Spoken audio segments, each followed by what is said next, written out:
Olá, gente. Hoje a noite vai ser muito especial. Nós estamos aqui preparando a nossa sala para uma boa conversa sobre educação, sobre psicomotricidade relacional, neuroplasticidade, competências socioemocionais. E a gente vai ter uma presença muito especial de um gestor escolar, de um debatedor, de um estudioso da questão socioemocional e da educação. Um homem apaixonado pela educação. Estou dando aqui algumas pistas. Por enquanto, a gente está aqui só iniciando essa conversa no YouTube e no Facebook, mas a gente está aqui nivelando todas as plataformas. Daqui a pouco a gente começa essa conversa, mas pode chegando, pode se aproximando. Quero aqui saudar todos os amigos, amigas. A gente está começando essa nossa conversa, mais uma edição do Dialogando. Dialogando, Fique em Casa. No programa dessa sexta-feira, a gente vai abordar o interessante campo da neurociência e de que forma ela pode contribuir para a construção de um ambiente mais generoso, mais solidário, de um melhor ambiente escolar. Como é possível desenvolver planos alicerçados em relações mais saudáveis entre alunos, pais, professores, com devido acompanhamento pedagógico e de especialistas. Para essa missão, eu recebo virtualmente um convidado que ministra palestras exatamente sobre essa temática, pedagogo, especialista em neuroeducação, o gestor escolar da Escola de Tempo Integral José Carvalho, Alex Viana. Alex é graduado em Pedagogia pela Universidade Federal do Ceará, guardando experiências como professor, coordenador, gestor e uma vida dedicada à educação. Seja bem-vindo ao Dialogando, Alex. É uma alegria muito grande te encontrar aqui, meu amigo. Obrigado, Evaldo. Sejam todos muito bem-vindos, muito bem-vindas. É uma grande honra participar do Dialogando e é sempre um prazer conversar sobre educação, principalmente sobre neuroeducação, que me trouxe tantas respostas.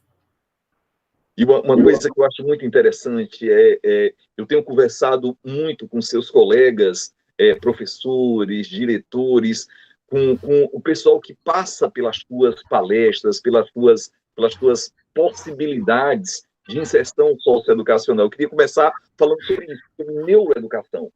Neuroeducação envolve estímulos e emoções positivas que estimulam as crianças a construir o seu próprio mundo, a interpretar a realidade que a cerca. Eu queria iniciar esse papo agora, Alex, com você explicando o seguinte: como é que a gente pode agregar esse conhecimento da neuroeducação ao planejamento pedagógico escolar? Como é que a gente usa esses elementos na vida prática da educação, no chão da escola, no dia a dia da escola? São muitos os mecanismos neurobiológicos que estão relacionados com o processo de aprendizagem. Lá no IGTV, do meu Instagram, tem um vídeo onde eu falo sobre os 5 principais elementos da neuroaprendizagem. São muitos outros.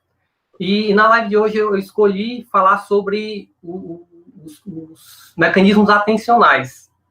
Para que a gente consiga aprender, a gente precisa da atenção seletiva e sustentada. A gente precisa selecionar o estímulo, né, e aí desconsiderar os distratores, e sustentar essa atenção até conseguir compreender o que está sendo passado pelo professor. E aí, empiricamente, a gente, em sala de aula, criou estratégias para driblar um mecanismo bem interessante que é o período dessa atenção sustentada, que gira em torno, fica entre 15 e 20 minutos. E aí a gente acaba, naturalmente, criando estratégias para refocalizar essa atenção. E aí, na hora que a gente tem compreensão, né, acerca do funcionamento, entende que há um período, né, que essa atenção consegue ficar sustentada. E com o advento das mídias sociais, né, os meninos ficam muito tempo nos feeds, né, e aí fica alternando de uma rede social para outra. Essa alternância está gerando programações, né, de sinapses neurais que diminui a capacidade de manter essa atenção por muito tempo. E aí é interessante que a gente se aproprie das metodologias ativas. Né? É interessante que a gente estude as metodologias ativas que partem justamente do pressuposto de preencher essa lacuna. Então, a gente consegue apresentar estímulos diversificados a partir dessa forma de ensinar, certo? Por exemplo, a gamificação. Eu escrevi um artigo com a professora de língua portuguesa lá da escola, em que ela gamificou as aulas do SPAES de língua portuguesa. Ela utilizava emojis e aí ela gerava uma dinâmica de jogo com a turma. E foi bem interessante, houve uma adesão muito grande, os meninos ficavam concentrados, interessados. Então, tem também a estratégia da aprendizagem entre pares, né, que a secretaria implantou com o pessoal do PRESSE, que é a aprendizagem cooperativa. Então, a interação dos alunos na construção desses saberes faz com que a atenção se sustente por mais tempo. Então, é interessante que a gente se aproprie dessas metodologias, a sala invertida, que o aluno estuda em casa e na sala de aula ele vai promover discussões juntamente com o professor como mediador, não mais como detentor do conhecimento. E aí você acaba com aquela educação tradicional, aquele modelo que o Paulo Freire chamava de educação bancária, que hierarquiza o conhecimento, né? O professor é um detentor de um saber e que acaba depositando esse conhecimento para recipientes vazios. É exatamente o inverso dessa educação bancária, né? Essa sala de aula invertida, é isso? Isso.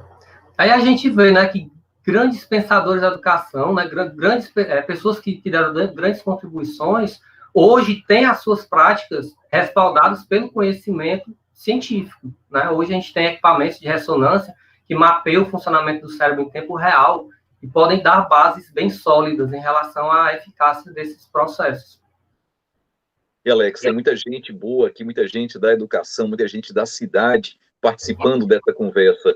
A gente está recebendo aqui a Ruane, a Michele Costa, olha só, a Inês Aparecida, minha amiga querida. Daqui a pouco, o jornalista Inês Aparecida, eu estou convidando para que a gente venha bater esse papo. A Inês agora que está levando um podcast espetacular, As Cunhãs. No último As Cunhãs, a Inês, inclusive, andou tecendo considerações sobre a nossa atuação aqui nas redes.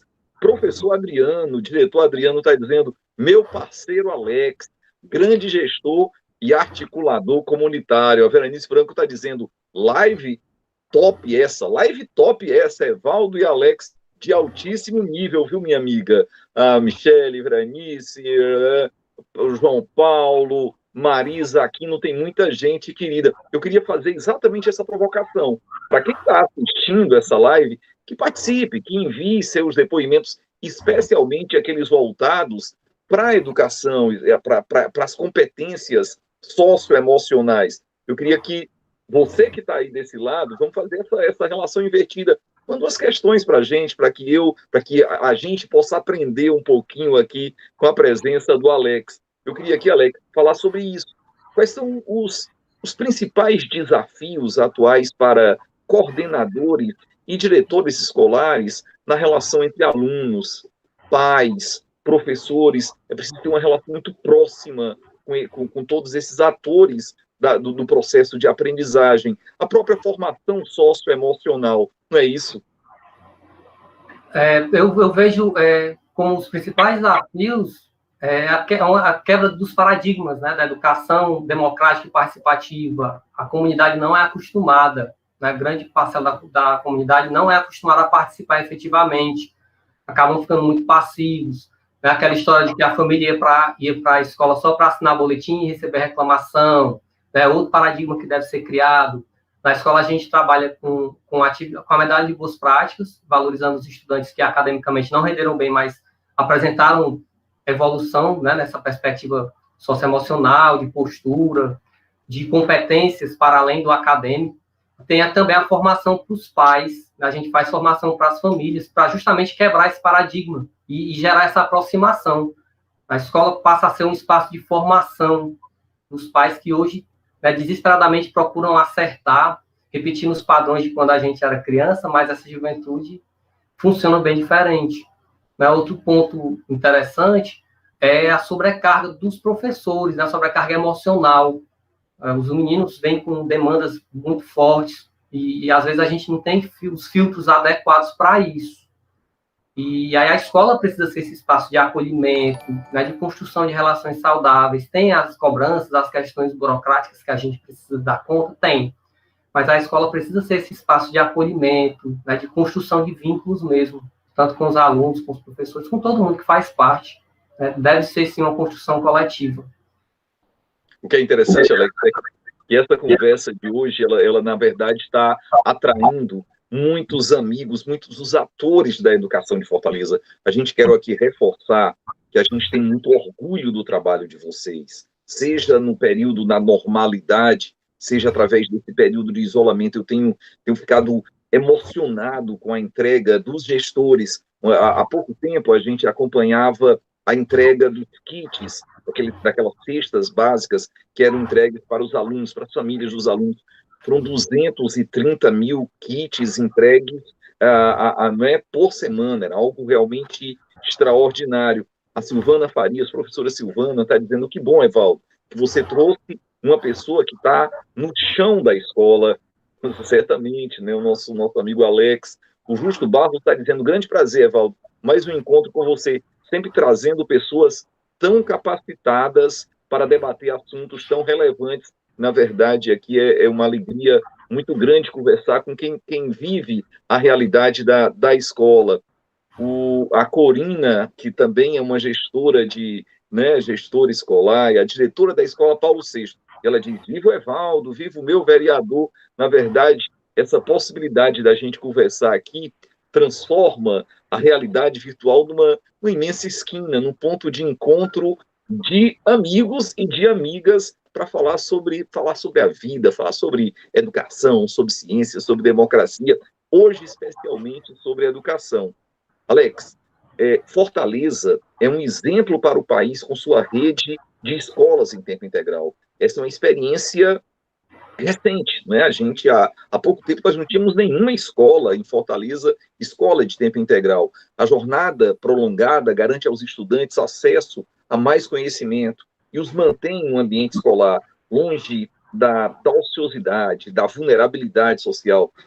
Você é diretor de uma escola de tempo integral. Eu queria que você falasse exatamente da importância das ETIs, das escolas de tempo integral, para uma formação, para uma melhor formação, para uma melhor educação. Eu sou muito feliz por ter participado do processo de implantação das escolas. Em 2014, né, a escola de tempo integral José Carvalho foi a primeira escola do Distrito 6 a se tornar integral. Então, pude acompanhar todo o processo, né, e assim, eu sou muito feliz e muito grato pela oportunidade que me foi dada de participar dessa implantação. E o que é mais legal das escolas de tempo integral de Fortaleza, né, que a gente teve a implantação do ICE, que veio de Pernambuco e tudo, é que não é uma ampliação de carga horária pela ampliação. A gente tem disciplinas estrategicamente pensadas para o desenvolvimento mais amplo. Né? A gente tem protagonismo juvenil, projeto de vida, que é a espinha dorsal da proposta, formação cidadã. A gente tem disciplinas que foram pensadas para essa construção, né, de um indivíduo reflexivo, consciente do seu papel na sociedade. Né? Então, dentro dessa perspectiva da escola de tempo integral, existe também a possibilidade, por nós estarmos o dia todo com os meninos, né, dessas relações mais próximas, né, da gente conseguir construir os vínculos afetivos, eles conseguirem se perceber como importantes, como pessoas que estão vistas, e a partir dessa construção de vínculos, a gente conseguir ser referência. Essa juventude de hoje é muito carente de referências, né? Principalmente na periferia, as referências não são positivas. E aí, quando a gente está o dia todo na escola, não é que quando eu estava só um turno não era referência, mas essa possibilidade se amplia extraordinariamente. Eu posso dizer porque eu vivi a escola de um turno e vivo hoje a escola de tempo integral. Estar o dia todo com eles é uma experiência muito, muito marcante. Eu tenho contato ainda com alunos que saíram da escola em 2014. Né? A gente tem uma ação lá chamada Seu Sonho Ainda é Nosso Sonho. E a gente se encontra 2 vezes por ano, 1 vez por semestre, para conversar sobre os projetos de vida, como é que estão, se mudou. E há uma interação também com os alunos que estão na turma de saída de 9º ano também, para eles perceberem que aquele colega que um dia desse estava ali almoçando com ele, hoje já vivem outra realidade, têm outras perspectivas, outras visões de mundo. Enfim, eu acho que a escola de tempo integral é fundamental, né? Estar o dia todo com os meninos é fundamental para a gente conseguir fazer um trabalho de qualidade ainda maior. E, Alex, o lugar de sentir, na verdade, o pessoal da psicologia que a gente tem, o René, né, que a gente tem conversado muito sobre a importância da presença dos psicólogos nas escolas. Ele está aqui parabenizando você, parabéns pela iniciativa, professor Evaldo, pelas lives. Trazer o Alex aqui é uma ótima representação de docência. A gente tem certeza disso, viu, Renê? Obrigado pela sua visita. A Thalita também está por aqui, o Wilson Feitosa Gomes, a Kelma, muita gente legal. Tem uma pergunta aqui que eu estava procurando localizar uma questão. O Tiago Miranda está falando: saudações, meu vereador Ayrton Paulino, boa noite, estamos juntos, professor Bete Castro, Gildeni, Ana Santos. Lugar de Sentir fala: gratidão, professores, vocês têm sido incríveis. Eu acho que o René, que o pessoal aqui do Lugar de Sentir está fazendo essa ponderação das dificuldades dos professores em relação a aulas remotas, a realização das aulas remotas. Você tem sentido isso também, Alex? A dificuldade dos nossos professores em relação a aprendizagem online? Como é que está sendo essa experiência? Está sendo muito desafiante, né? Como se a gente estivesse trocando o pneu do carro com o carro andando. A gente está tendo que se apropriar das tecnologias e se reinventar toda semana para conseguir manter os meninos engajados. Toda semana também aumenta o número de famílias que entram em contato, dizendo que não tem mais condições de pagar a internet. E a gente passa essas atividades impressas, né? O prejuízo está posto, né? A gente não tem como reverter, porque é o que nós vivemos hoje. A gente pode minimizar, mas a gente está aí passando por situações bem complicadas mesmo. Principalmente em relação ao acesso dos meninos, por não terem a internet, ou por não terem o celular, não ter um notebook. É uma situação bem desafiadora. É interessante, colega. Estou pegando aqui carona nessa questão que você levanta. Nós apresentamos um projeto na Câmara Municipal, já está em tramitação, foi lido na pauta dessa última terça-feira, e foi agora para a Comissão de Constituição e Justiça e para a Comissão de Educação.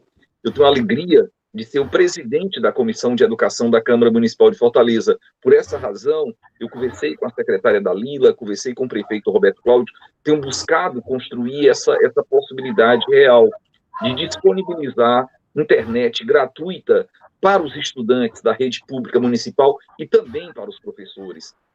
Na verdade, eu tenho várias histórias absolutamente emocionantes dos alunos, dos estudantes tentando ter acesso e, na verdade, têm dificuldade, porque não tem acesso à rede de dados da internet, o mesmo porque falta o telefone, o smartphone, o computador, e, na verdade, a gente precisa avançar nisso.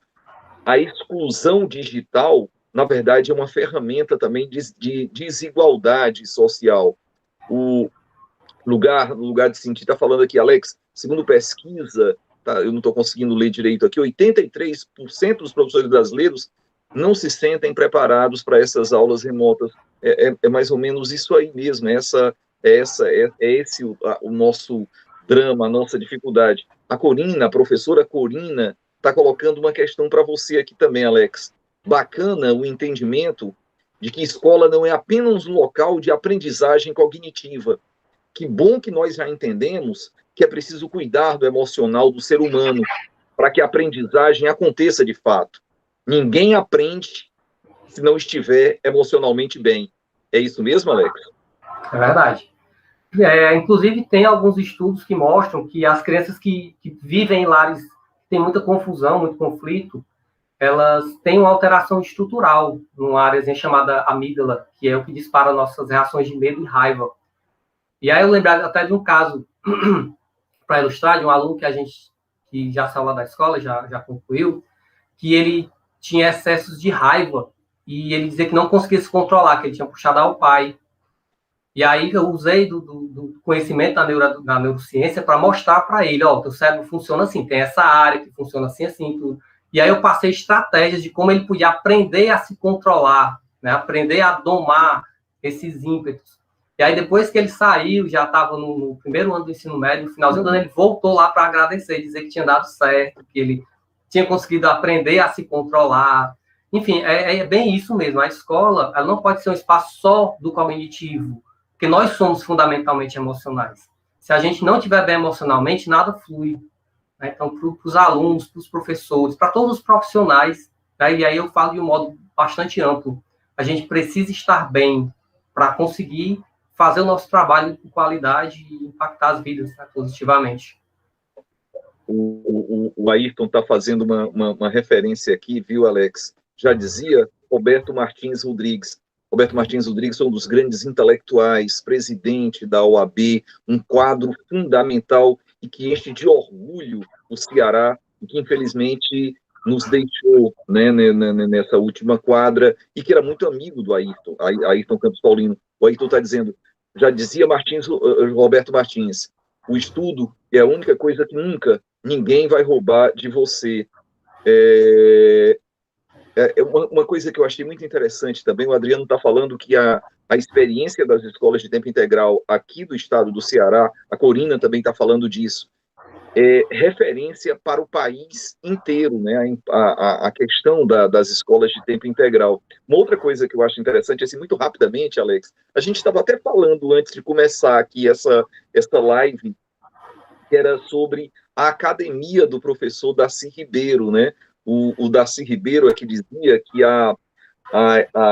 o fracasso da educação, o projeto de fracassar a educação, na verdade, é uma alternativa dos setores mais privilegiados de exclusão. A gente precisa de uma educação libertadora. Você esteve presente na inauguração da Academia do Professor, não foi, Alex? Estive, sim. E assim, é um equipamento fantástico, porque além da gente ter o espaço de formação, né, para reuniões, a gente tem também um espaço para o cuidado. Né? A gente tem lá fono, existem lá, existe a possibilidade de marcar os horários, né, para que a gente consiga ser cuidado. E eu acho que é fundamental, né? Casa com tudo isso que a gente tem falado. Para eu conseguir trabalhar bem, eu preciso estar bem. A academia do professor, nessa perspectiva do cuidado, do acolhimento, tem propostas bem interessantes. É isso aí, eu acho que essa é a grande contribuição, um grande legado dessa gestão. A gente tem referências muito boas. Uma coisa, Alex, que eu tenho realmente orgulho de contribuição mesmo, de legado para a cidade. Hoje, os gestores das escolas de Fortaleza, todos eles, na verdade, exercem as suas responsabilidades por capacidade, por mérito, por seleção pública. Eu estava conversando essa semana, na quarta-feira, com o secretário de Educação de Sobral, né, o Herbert Lima, e a gente falava exatamente sobre isso, sobre o compromisso, de fato, dos gestores da educação, com a qualidade da educação, com a paixão, o brilho nos olhos. É esse brilho que a gente percebe em você, a paixão com que você se identifica com os teus alunos, com os teus professores. A Kelma Pérez está falando aqui, somos seres integrais, corpo, mente, espírito. Marcones Rodrigues está dizendo, gratidão é uma aprendizagem constante. A Vernice Franco está falando, precisamos nos manter bem, é verdade. A Sandra Ari está dizendo, o Alex arrasa, né? Eu concordo contigo, Sandro, o Alex arrasa. O Adriano está falando, são diálogos afetivos, né? A Lúcia Teixeira tá dizendo, diretor maravilhoso, e está mandando aplausos para você. A Claudinha Lima está dizendo, neurociência na prática pedagógica se faz muito, muito necessário. Eu queria, Alex, que tu estava falando há pouco que há um projeto dentro da escola de tempo integral dos alunos que passaram por aquela escola e que voltaram para ela. Como é que é? Conta alguma história para a gente. Tem alguma história legal? Eu sou professor por paixão, vocação, sou apaixonado por sala de aula e nada me dá mais prazer do que reencontrar ex-alunos. Tem muita gente que volta lá na escola.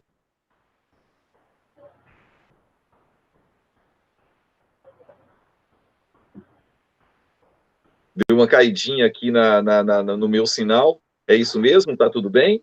Tá normal, tá tranquilo.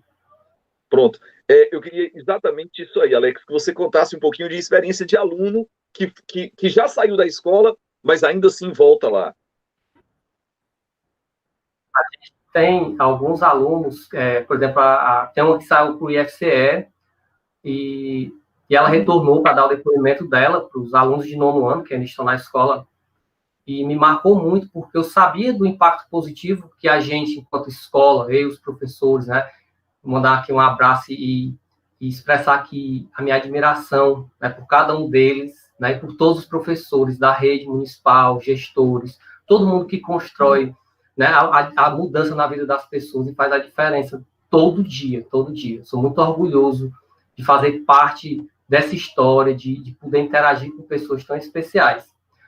E aí ela voltou e começou a chorar, e não conseguia parar de chorar quando ela começou a falar sobre o que foi, né? O que foi que cada um fez. Ela lembrava com uma clareza de detalhes e começou a relatar as situações que vivenciou com cada um de nós, professores, gestores, e isso me marcou muito, e a gente começa a reforça a ideia de que a gente está no caminho certo, né? Eu lembrei de um outro caso também, de um aluno que tinha um projeto de vida, ele queria ser da área da saúde, e ele foi para a escola profissional fazer enfermagem, e ele sempre vai para os encontros. E no primeiro ano ele foi e disse que estava legal, no segundo ano, no terceiro ano ele foi e disse, vou terminar o curso só para eu terminar mesmo, porque eu descobri que não é isso que eu quero.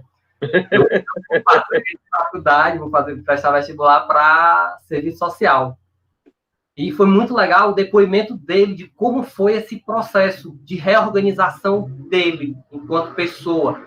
E isso traz um ganho muito grande para os meninos que ainda estão na escola, né, que vão para o ensino médio, eles saem para o ensino médio mais preparados, mais conscientes, percebendo que o projeto de vida não é uma coisa estanque, que ele montou e que ele tem que sair arrastando nos peitos, como se diz, né? Mas que isso muda, que com o passar do tempo, experiências vão acontecer, que a percepção de mundo vai mudar, e essa percepção mudando, o projeto de vida muda também. É isso, né? É importante, né? Não é para sempre. Isso é muito legal.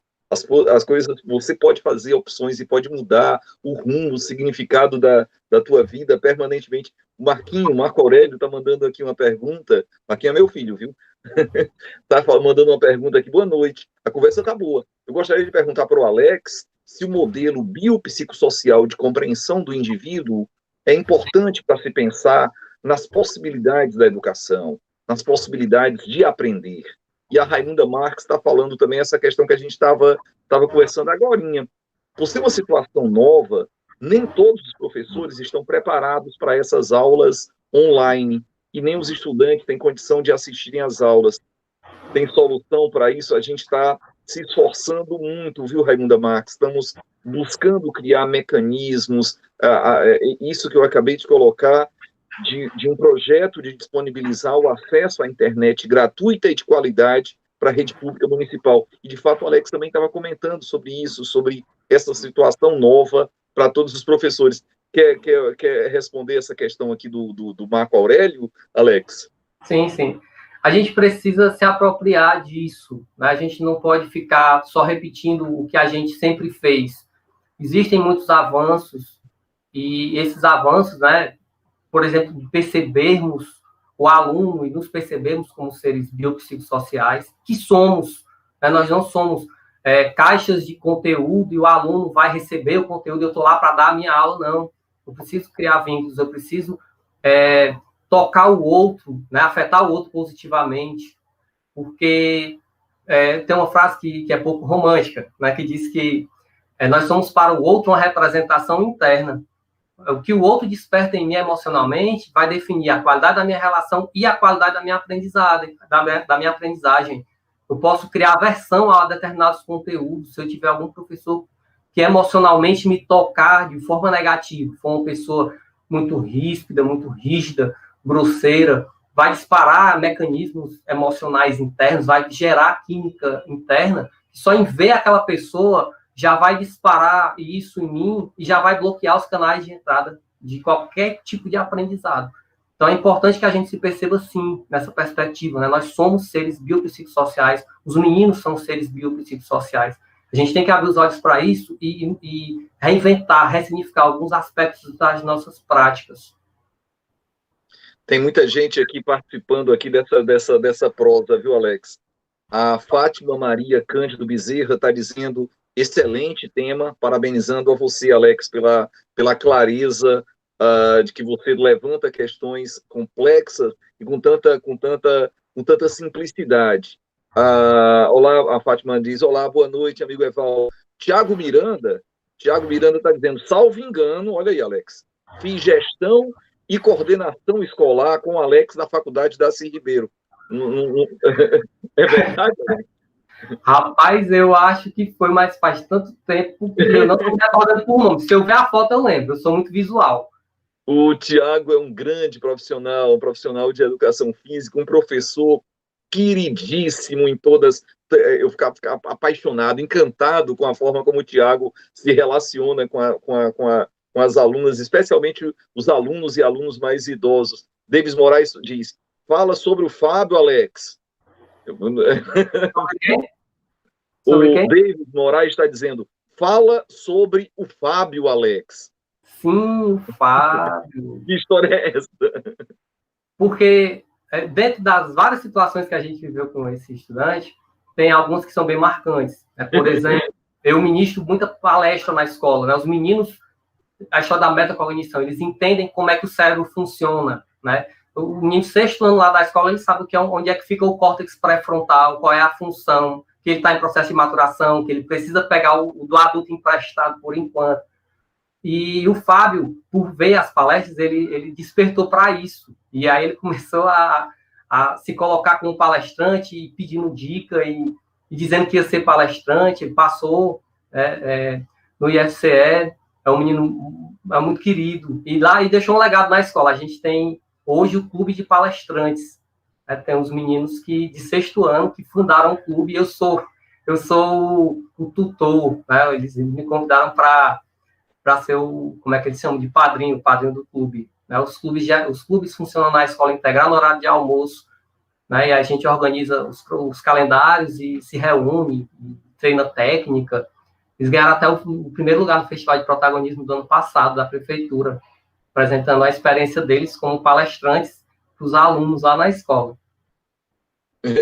Meu amigo, eu acho que você é a inspiração para esse pessoal todo. A Narda Esmeraldo está falando, professor Evaldo sempre trazendo um tema relevante e um profissional de gabarito.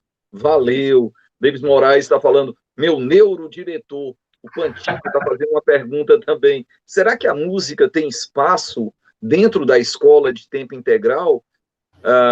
Eu passo essa pergunta aqui para o Alex. A música é uma ferramenta interessante. Tem uma história aqui, Alex, só para... Eu preciso compartilhar contigo também. A Sandra está falando, que lindo. Você inspira alunos.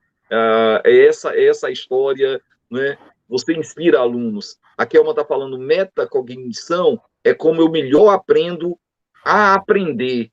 A Kelma está falando também, a afetividade e empatia está na base das relações de aprendizagem.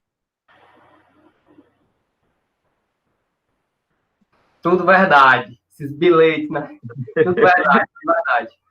Tu assina embaixo cada uma dessas palavras aí, não é? E eu estava conversando com a Dalila, exatamente com a Dalila, e também com a Marisa, que um cenário que a gente precisa ter muita responsabilidade é o mundo pós-pandemia, como é que vai ser o retorno às aulas, a rotina, a retomada da rotina escolar pós-pandemia. Vocês andam pensando sobre isso, Alex?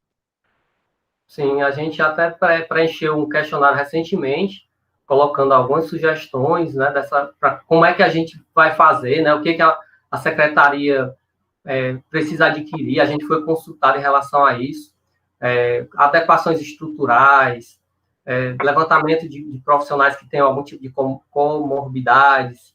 Enfim, a prefeitura está tendo esse cuidado. A gente vai ter até uma reunião segunda-feira para conversar um pouquinho sobre esses planos de retomada, né? A gente precisa pensar sobre. A gente fica meio aperreado, né? Vixe, como é que vai ser essa volta? Mas, embora a gente fique um pouco angustiado, porque é uma situação muito complicada, precisamos pensar sobre, né, como é que vai ser e se organizar para quando chegar o período, estarmos prontos para voltarmos da melhor forma. Deixa só eu fazer um parêntese aqui na história da música. Vamos lá. Da pergunta, né? E o David está aí. O David é professor de arte lá da escola. E a gente tem uma banda lá, a banda Zeca. Morre de saudade. Eu toco baixo, ele toca guitarra e os meninos entram cantando, percussão. E trazendo isso para a neurociência, existem pesquisas que apontam, né, a necessidade e a importância da música no desenvolvimento neurocognitivo. E dentro da escola integral, a gente tem como criar esses espaços, né? Tem a eletiva, né, que é uma disciplina específica da escola integral. Mas eu sei de escolas, por exemplo, o Adriano, lá no Tereza Parente, ele tem a banda de fanfarra que funciona meio-dia, então os meninos lá em casa almoçam e voltam. Né? A música ela acaba sendo algo que promove essa integração dos meninos entre eles e deles conosco. Né? À medida em que a gente tem habilidades musicais, ou se mostra sensível, né, à importância disso dentro da escola. Eu acho que foi o Nietzsche que dizia que sem a música a vida seria um erro. Eu vou fazer aqui uma pergunta para você. Quem mandou aqui foi a Marisa Aquino, minha companheira. Marisa está perguntando aqui, Alex, qual a importância da inteligência emocional para a aprendizagem cognitiva dos alunos? O Paulo Sarmento está dizendo, boa noite, grande Evaldo. Paulo, que alegria encontrá-lo aqui. A Corina Bastos está falando, essa sensibilidade do Alex passa pela veia artística. Deve ser isso, viu, Corina? E a Marisa está fazendo essa pergunta, qual a importância da inteligência emocional para a aprendizagem cognitiva dos alunos? Pronto. A gente precisa trabalhar essas questões dentro da escola, né, que é uma outra quebra de paradigma. A escola sempre foi muito um espaço de construção de saberes, e antigamente eram saberes e ponto, era cognição. E a gente percebe que é algo necessário, e principalmente na sociedade que nós temos hoje, né, os meninos com algumas lacunas bem complexas a serem preenchidas. E aí não é que a escola passa a assumir responsabilidades que não são delas. Né? E aí entra naquele discurso da escola versus a família, de quem é responsável pelo quê. Na realidade, nós precisamos dar as mãos e ser escola mais família. A gente precisa estar junto, porque o objetivo é o mesmo. É o sucesso dos meninos, é que eles se desenvolvam bem. Então, a família é o primeiro espaço desse desenvolvimento emocional? Mas a escola precisa ser também. Até porque, em certa medida, a família já não tem dado conta disso. Né? Os dois, né, responsáveis pela criança, quando é uma família que está com pai e mãe, os dois têm que trabalhar fora. Quando é só a mãe tem que trabalhar e deixa o filho com a vizinha, deixa só. E vão ficando lacunas mesmo. Quando está em casa, muitas vezes vai para as redes sociais. E eu não estou fazendo crítica a ninguém, não. Só estou querendo trazer aqui alguns pontos para a gente refletir. Né? Será que o tempo que eu tenho em casa, que eu poderia estar com meu filho, eu não estou ocupando com outras coisas que não são tão importantes? Né? O emocional precisa ser trabalhado. E quando está cada um na sua tela, prejuízo fica. A gente precisa ter uma construção. A primeira linguagem da gente é emocional. Se a gente não tiver essa construção emocional bem estruturada em casa, o prejuízo fica para a vida. E nada impede que a escola faça um trabalho também socioemocional. Até porque isso agrega na nossa vida. A gente se sente mais humano. A gente não é só uma pessoa que vai lá apresentar um conteúdo, né? E isso tem sido quebrado ao longo do tempo. A gente se apropria de ferramentas que serão úteis para essa construção, para essa formação desse ser humano e para a minha formação, para a minha construção também. Até porque essa interação a partir das ferramentas socioemocionais vão gerar ganho mútuo. Tanto o aluno ganha quanto o professor também. Eu acho que a professora Marisa se sente contemplada por essa resposta. Eu acho que sim, acho que ela gostou aqui. A Sandra está falando, o professor se reinventa a cada dia.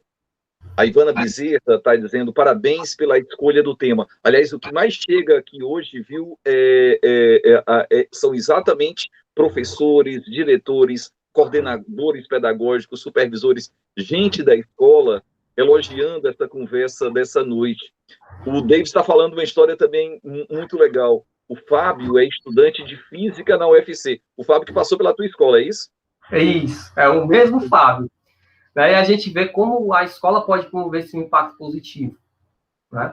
De projeção. Muitos desses meninos, quando a gente recebeu, não tinham sonhos. A gente perguntava no início da escola integral, né? Quem aqui tem sonho? Eles não tinham. Eles não se projetavam. Para eles, o mundo era aquilo que eles conheciam.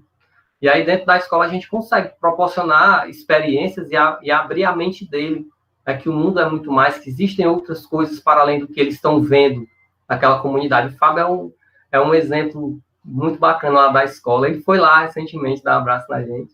E o que eu acho massa é isso, que eles voltam, eles vêm dar feedback, eles vão lá para dar um abraço e ir embora, mas eles voltam. É muito legal, porque, na verdade, a escola prepara para a vida, para o mundo, né, de você acreditar, você criando asas aí e abre inúmeras possibilidades. Mas as relações que eles construíram lá no chão da escola, essas relações de afetividade, de competências socioemocionais, isso é que acaba fazendo muita diferença mesmo. O bancário, o Ceará, é a moçada, entra muita gente aqui do Sindicato dos Bancários, muitos amigos do Sindicato dos Bancários, amigos e amigas, que está falando aqui, parabéns, Evaldo, muito bom escutar o Alex. Escutar o Alex renova a esperança. A Fátima Maria Cândido Bezerra está dizendo, acho importante a preocupação do retorno às aulas, não somente pensando nos protocolos médicos, mas principalmente nas relações da escola, nas relações na escola. Eu acredito que são exatamente essas questões das competências socioemocionais.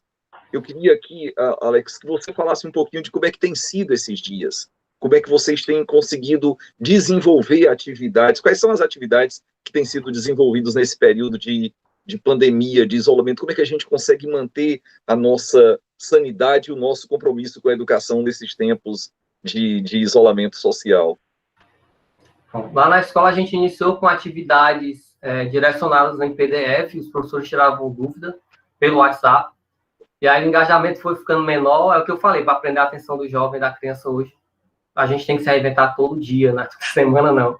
E aí os professores passaram a gravar aulas, pesquisar, né? E aí, só um parênteses, né? A gente não pode pensar em EAD para jovens de ensino fundamental, nem um nem dois, porque inclusive, biologicamente, eles não estão prontos, eles não têm autonomia, eles não têm autogestão, o cérebro está passando por mudanças, eles vão adquirir isso com o passar do tempo. São competências que eles vão desenvolver ainda. Então, é o ensino remoto, né, por uma necessidade urgente.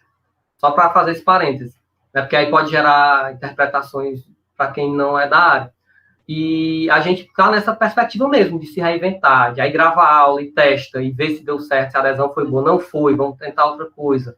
A gente está em constante movimento para tentar manter esse engajamento, e aí eu repito, né, a gente tem tido uma dificuldade muito grande em relação a essa questão da internet. Né? A cada dia que passa, aumenta o número de pais, de mães me procurando, dizendo, olha, não tenho internet, como é que eu faço? Eu disse, olha, a senhora vem buscar impresso. Aí eu faço, imprimo, quer dizer, eu pego, imprimo e disponibilizo na escola para que eles tenham acesso. Mas fica prejudicado, porque ele tem acesso à atividade, mas como é que ele vai tirar a dúvida? Né? É o que eu falei, o prejuízo está posto, mas a gente não pode ficar de braços cruzados por causa disso. A gente precisa criar estratégias para tentar minimizar isso. Sim, mas sim. a gente está trabalhando nessa perspectiva. As professoras disponíveis, a gente teve que fixar os horários, 10 horas da noite, 11 horas da noite, porque eles têm uma rotina meio desregrada, né? Eu tirar dúvida, então a gente, pessoal, o horário é tal, a tal. A gente precisou também organizar algumas questões de funcionamento para dar certo. A Lara Picanso está dizendo, boa noite, Evaldo, Alex, Sandra Aripe, termos um lugar nosso é tudo, né? Provavelmente aqui a Sandra se refere à academia do professor. A Claudinha Lima está falando, sem dúvida, seres integrais, inseridos em uma sociedade onde uma boa parte desconhece. Natália, coach educacional, Natália é uma pessoa queridíssima, Natália tem uma grande parcela de contribuição para o projeto de educação de ETI, de escola de tempo integral, é sob inspiração também da Natália e de tantas pessoas. A gente está com um projeto tramitando, Alex, acho que isso é importante, um projeto de autoria do nosso mandato de transformar as escolas de tempo integral em política permanente, porque, na verdade, a gente tem aí uma política de governo. Nada assegura, absolutamente nada assegura a continuidade dessa experiência da escola de tempo integral ao fim de 2020. Há muitos movimentos. A gente apresentou, está em tramitação na Câmara Municipal de Fortaleza, a implantação, a construção de uma política pública permanente de escola de tempo integral em nossa cidade. E a Natália deu essa importantíssima contribuição na própria elaboração do projeto de lei. Estou aqui, professores, a Kelma está falando, professores nos marcam para toda a vida, são referências. Isso é a máxima verdade e aquilo que mais nos enche de orgulho, encontrar alunos, encontrar ex-alunos. Eu vivo encontrando ex-alunos aqui, e nada me deixa mais feliz do que encontrar alunos nessa nossa vida. É o melhor pagamento para professores. Eu estava pensando também, Alex, sobre psicomotricidade, em relação ao retorno, ao possível retorno. A gente tem que estar muito preocupado com o socioemocional de toda a comunidade educacional nesse retorno, não é? Os professores, porque o que a gente está passando é muito sério, é muito grave. Muitos perdemos pessoas muito próximas. Então é preciso que a gente esteja socioemocionalmente preparado nessa retomada. É verdade. Você tinha dado uma travadinha. É verdade. E assim, dentro da gama da pesquisa que tem sido feita, né, pela prefeitura, né, de como é que a gente vai voltar, a preocupação não é só técnica, né, de estrutura, de ter lá na entrada da escola o álcool gel com pedal, de ter o termômetro, não. A preocupação ela é mais ampla, né? Eu acredito, inclusive, que a Academia do Professor vai ser muito útil nesse retorno, né, para que a gente tenha ações para os profissionais da educação, né, para que a gente consiga se fortalecer emocionalmente. Não adianta retornar e adoecer. Né? E aí adoecer que eu falo no sentido mesmo emocional, de uma depressão, de uma estafa. Né? O professor, por essência, geralmente é uma pessoa muito de contato, de gostar de estar com pessoas. E esse período de isolamento acaba trazendo alguns impactos nessa perspectiva. O professor hoje não está tendo essa interação. E isso traz dano, sim. Né? A gente está se reinventando, tá? Sim. Mas existem lacunas emocionais que estão sendo construídas nesse período, né? Pela ausência dessa interação. O profissional da educação, via de regra, e aí eu falo isso empiricamente, né? Pelas pessoas que eu conheço, são pessoas que gostam de estar junto, do contato, de diálogo, de abraço. Via de regra, pelas pessoas que eu conheço, é isso. Né? E a gente está aí há um bom tempo sem ter a possibilidade desses contatos. Né? Lá na escola, só para eu finalizar, a gente tem como valor central a afetividade, desde 2015. Né? Agradecer a presença da Natália, da Ruane, né? E aí ampliar aqui para a Miriane e Solange, não sei se estão aí, né? As 4 pessoas que fizeram parte da implantação da escola em tempo integral. Um abraço forte, vocês são pessoas muito importantes na minha formação enquanto educador. E me perdi no que eu estava dizendo. Enfim, Mas era isso, né? Era sobre escola de tempo integral, sobre a importância do professor. A Fátima Maria Cândido Bezerra, a Fátima está levantando, porque essa questão foi muito colocada aqui por vários participantes que estão participando aqui da nossa conversa, sobre a questão do acesso aos recursos da tecnologia. A Fátima Maria Cândido Bezerra está dizendo que a estratégia seria fomentar o acesso à tecnologia a todos, e você está coberta de razão, viu, minha amiga?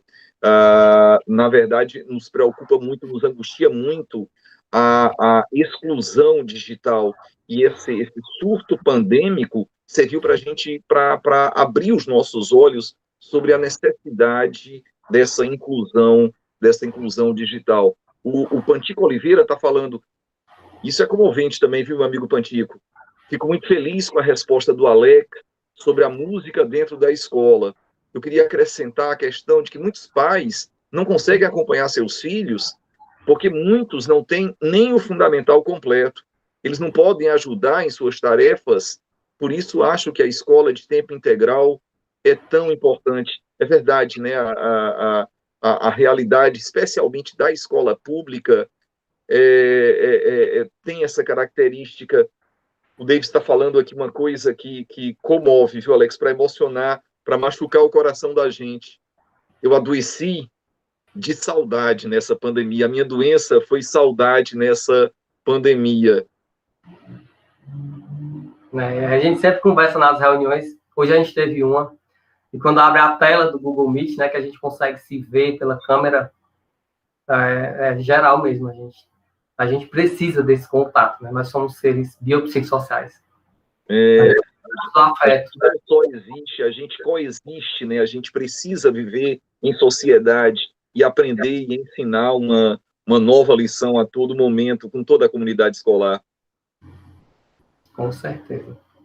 Alex, eu não queria entrar muito nesse assunto, não, até porque eu queria o programa ser um programa leve, mas tem tanta gente querida aqui mandando abraço, parabenizando pela escolha do tema, parabenizando a você, Alex, por essa noite tão especial. Eu queria muito agradecer a cada uma de vocês, e destacar também a presença do Josenias, meu amigo querido Josenias, o presidente do Sindicato do Asseio e da Conservação, parlamentar, um lutador, um homem ligado às lutas do povo, e que está aqui mandando um abraço, parabenizando aqui pela excelência desse Dialogando. Mas é isso, viu, Alex? Eu queria muito agradecer a você. Hoje foi um Dialogando de muito afeto, de chão da escola mesmo, de saudade da escola, e encontrar você nessa noite, para mim, foi muito especial. E para todo esse pessoal que nos acompanhou essa noite, foi muito especial. Isso se deve a você, ao profissional que você é, ao compromisso que você tem com a causa da educação. Eu queria muito agradecer a sua presença nesse Dialogando.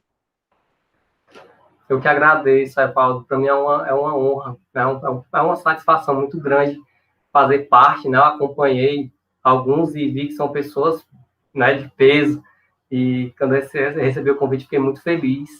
E aí eu quero mandar um abraço para todo mundo que acompanhou, né? Eu estou morrendo de saudade de todo mundo. E dizer que tem uma frase da Leslie Hart que eu gostaria de citar, que ela diz assim, ensinar sem compreender os mecanismos do cérebro, né, de funcionamento do cérebro, seria como desenhar uma luva sem conceber a existência de uma mão. Essa frase faz muito sentido para mim. Ela não está ipsiliter, mas é mais ou menos isso, né? Eu querer ensinar sem entender acerca do funcionamento do cérebro seria como desenhar uma luva sem ter noção, né, sem levar em consideração a existência da mão. Então, é importante que a gente se aproprie, né? A neurociência não é uma técnica, né? A neurociência veio mesmo como possibilidade da gente criar as estratégias e as técnicas a partir do conhecimento que a gente consegue adquirir a partir dos estudos da neurociência. Se me fiz entender? Perfeito, se fez entender, sim, e com muita clareza. É isso que o lugar do sentir, que o René está falando, o retorno afetivo, preciso planejar o retorno afetivo, se refere aí a essas preocupações que são suas, que são nossas em relação a todas essas questões da neurociência. O Gabriel Mota Rochinha fala algo que eu concordo plenamente. Não sei o que é melhor, o papo do Alex, a conversa do Alex, ou os comentários de tanta gente boa que nos visitou essa noite. Eu acho que as duas coisas, viu, Gabriel? O Alex foi genial, foi absolutamente genial, e muita gente legal nessa noite. Então, gente, é isso. A gente está chegando ao fim de mais um Dialogando. Se você chegou agora, já sabe, pode ver esse programa quando quiser, quantas vezes quiser, ele fica salvo. E eu peço que você também comente, curta, compartilhe esse nosso conteúdo. Gratidão a todos vocês. E enquanto o coronavírus for uma ameaça, fique em casa. Isso vai passar. Forte abraço. Obrigado, Alex. Um grande abraço para todo mundo.